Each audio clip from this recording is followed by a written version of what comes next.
નમસ્કાર, હું છું કેતન અને આપ જોઈ રહ્યા છો CB24. રાજકોટ અગ્નિકાંડ બાદ સૌ પ્રથમવાર ગાંધીનગર ખાતે મુખ્યમંત્રી ભૂપેન્દ્રભાઈ પટેલે ભૂલ સ્વીકારી હતી અને અધિકારીઓને ટકોર્યા હતા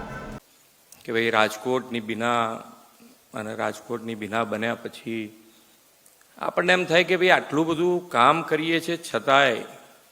ક્યાં ને ક્યાંક આપણી ભૂલ થાય છે, કેવી રીતે થાય છે કે ભાઈ આજે સૌથી પહેલી પ્રાયોરિટી એ આપણી માણસના જીવ માટેની હોવી જોઈએ. એમાં કોઈ જાતનું સમાધાન કોઈ પક્ષે, અધિકારી હોય કે પદાધિકારી હોય, બેમાંથી કોઈ પક્ષે સમાધાન ન થવું જોઈએ. તો જ આનાથી નીકળાશે આપણા. અમે ગેમ ઝોન માટેની SOP મેં કીધું બનાવી તો દીધી છે એમણે, અને પબ્લિક ડોમિનમાં પણ મૂકી છે કે આપણે પબ્લિકમાંથી પણ પૂછી લઈએ કે ભાઈ એમને પણ કંઈક હજુ આની અંદર ઉમેરવા જેવું લાગતું હોય તો આપણે ઉમેરી, જેથી કરીને આવી કોઈ ઘટના ફરી ન બને એના માટે આપણે સૌએ ધ્યાન